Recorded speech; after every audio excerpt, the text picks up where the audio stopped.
அன்பு நண்பர்கள் அனைவருக்கும் என்னுடைய அன்பான வணக்கம். இன்றைக்கி நம்ம ராகு காலத்தை பற்றி பார்க்கலாம்.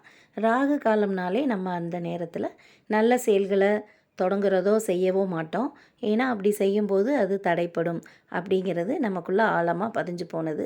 நம்ம முன்னோர்களும் நமக்கு அப்படி தான் சொல்லி கொடுத்துருக்காங்க. ஆனால் எல்லாத்துக்குமே ஒரு விதிவிலக்கு உண்டு இல்லையா?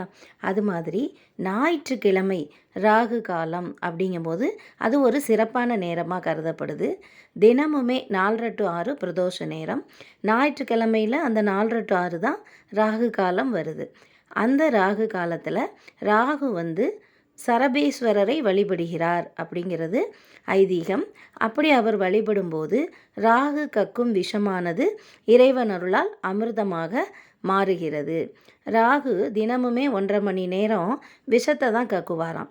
ஆனால் அந்த ராகு காலத்தில் அவர் கக்கிற விஷமானது இறைவன் அருளால் அமிர்தமாக வடிதான்.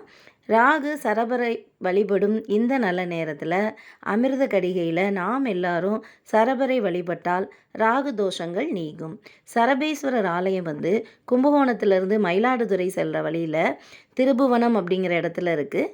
இங்கே கம்பகரேஸ்வரர் என்ற பெயரில் சிவன் அருள் பாலிக்கிறார். இந்த ஆலயத்தில் ஸ்ரீ சரபேஸ்வரருக்கு தனி சன்னதி உள்ளது. காவிரி தென்கரையில் மிக பிரம்மாண்டமாக அமைந்துள்ளது இந்த திருத்தலம். இந்த திருத்தலத்தில் தனி சன்னதி கொண்டுள்ள ஸ்ரீ சரபேஸ்வரரை வழிபட வேண்டுமா. சர்ப்பதோஷ பரிகார தலம் அப்படின்னே இந்த தலத்தை குறிப்பிடுறாங்க. ஸ்ரீ சரபேஸ்வரரை இங்கு அர்ச்சனை செய்து வழிபட்டால் நமக்கு சகல நன்மைகளும் கிடைக்கும் என சொல்லப்படுது.